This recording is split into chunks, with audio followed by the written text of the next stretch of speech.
Hello and welcome to a very sweaty edition of Steph K Equestrian.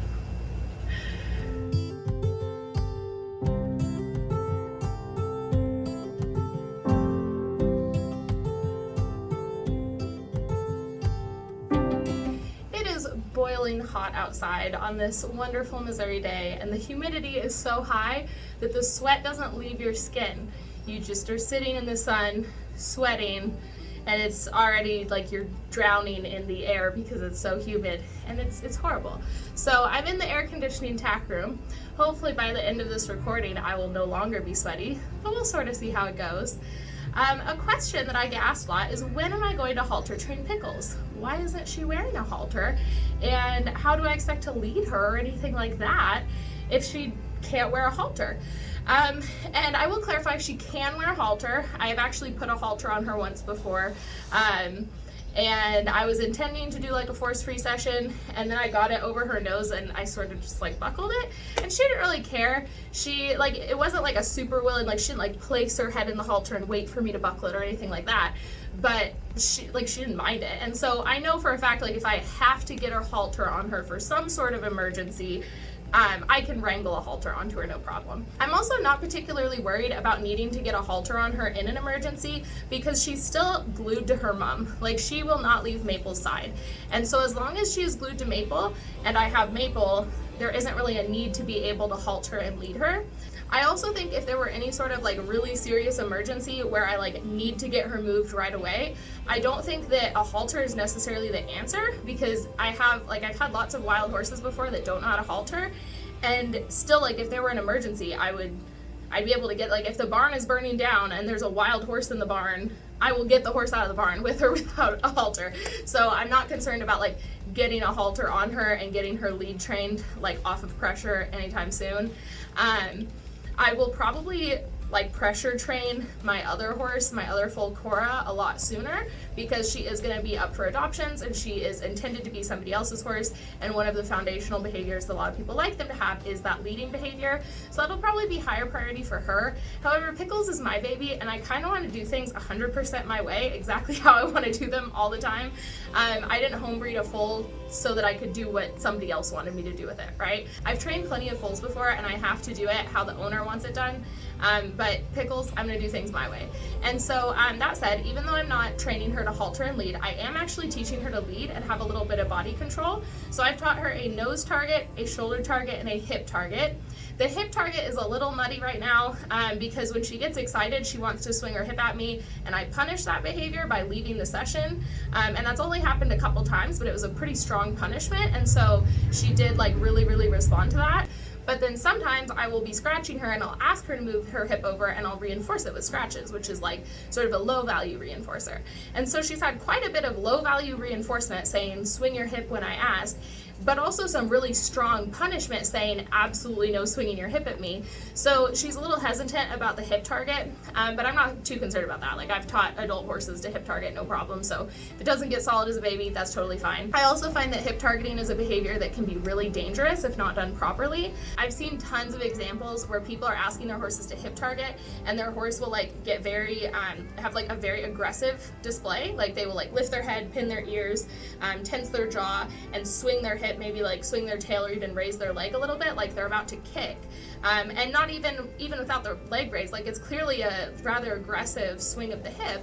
And unfortunately, that's what happens if you reinforce that behavior, right? So that's where it's really important to pay attention to what you're reinforcing. So if you are reinforcing a calm step to the side with the haunches, then that's what you'll get. But if you're just waiting for the horse to happen to throw their hip in your direction and reinforcing it, and the horse is throwing their hip out of aggression, you're reinforcing that aggressive behavior. And so hip targeting is something that, because they are bringing their hips towards you, it needs to be trained really carefully to ensure you're reinforcing the appropriate behavior and the appropriate mindset and emotional state that comes with that behavior. And for that reason, I'm not particularly concerned with getting her like super solid on the hip target right off the bat. I would rather give it time and make sure it's a really good behavior than rush into it and get something that I'm not really looking for. So today when I went out to work with Pickles, she was in a pretty good mood. She was doing really solid with all these behaviors. I started thinking about some other things we could throw into the mix, But then I decided to just sort of play with the behaviors we had and give them some new applications and some practicality and sort of see how strong they are and see if there were any weak points that needed to stand out that would make me think, oh, I need to touch up on that, or this is where we should go next. So Pickles enclosure is a dry lot. It has wood chip footing or hogsfill footing, and it's really nice. I absolutely love her paddock and her setup.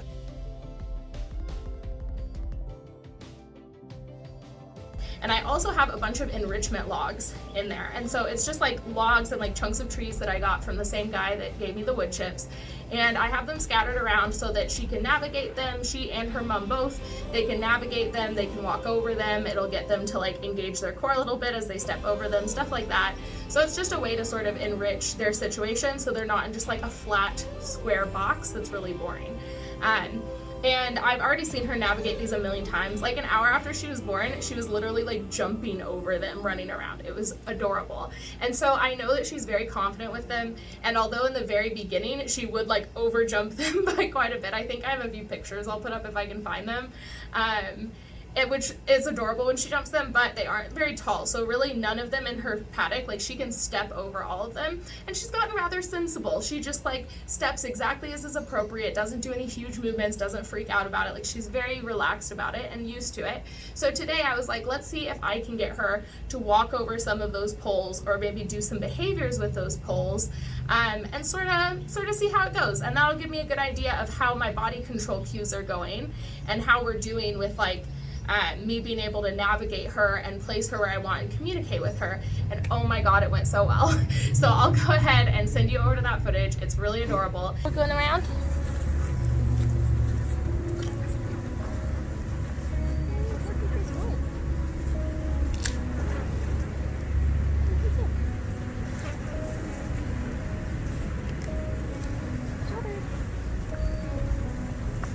Shoulder. Shoulder. Yeah, girl, shoulder. Shoulder. Yeah, what a good girl. Oh, what a good girl. That's what I wanted. Yeah. Come here, Pickles. You want to do it again?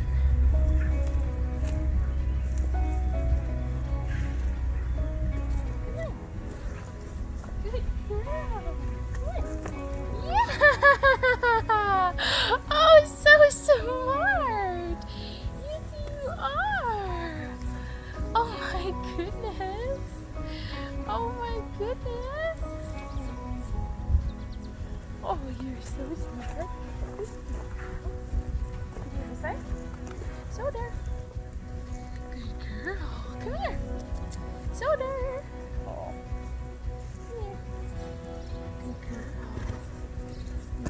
Good girl.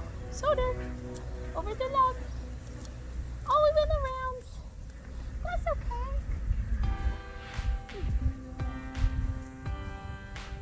Here.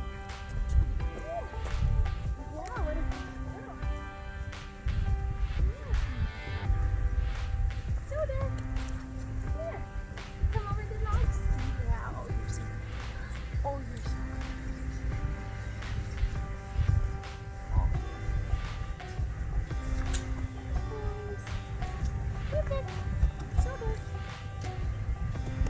Good girl. Oh, that was a good try. That was such a good girl. You know what? You did it. I didn't care if it was clumsy. You did it. You did so good. Yes, you did. Shoulder.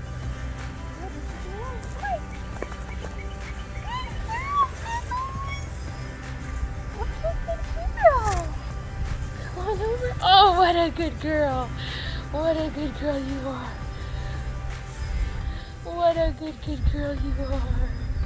Yes, you are.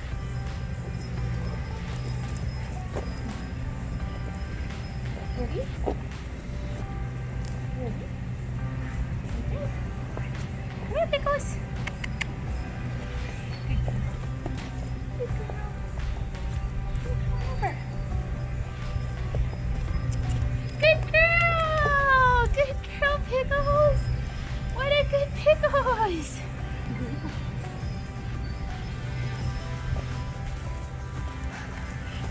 girl! Oh, what a good girl you are!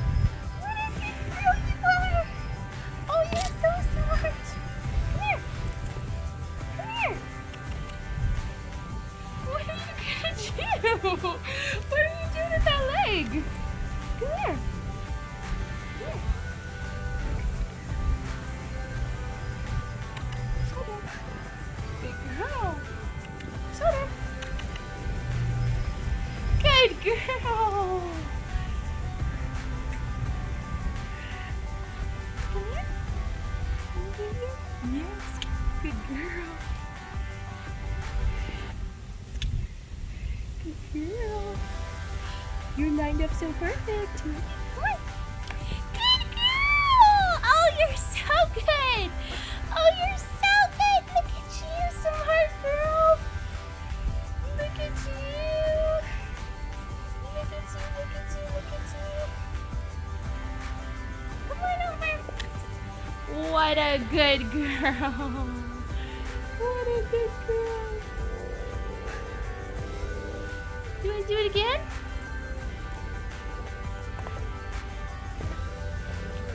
Good girl.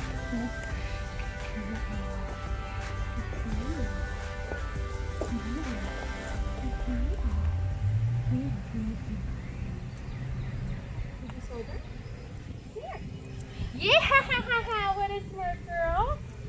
You come this way. Yeah, what a smart girl. Come on, you do that. Yeah, what a smart girl. Here's the girl.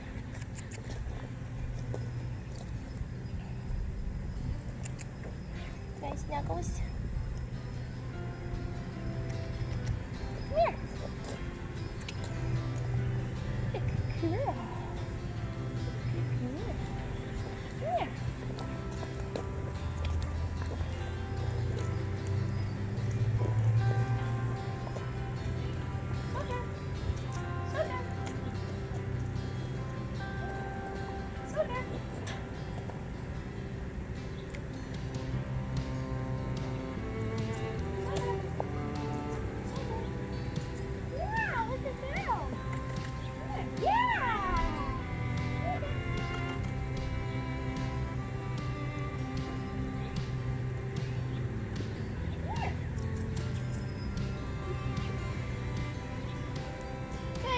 Pickles. It's a girl. Come here, Pickles. Yeah, good girl. This could be a hard one. Come here. Good girl. You're okay. Good girl. Oh my goodness. You are so smart. You guys see how proud she is of herself? You're so smart. All right, come on over. Oh, you're so smart. Oh, you're so smart. Oh my goodness. Oh my goodness, you're so smart. Come here, you want to do it again? Come on up. Yeah. Come on up. Come on, you. Oh, you're so smart. Look at you go. Look at you go. All right, come on over. Come on. You got it? Yes, you got it. Oh, you're so good. Okay.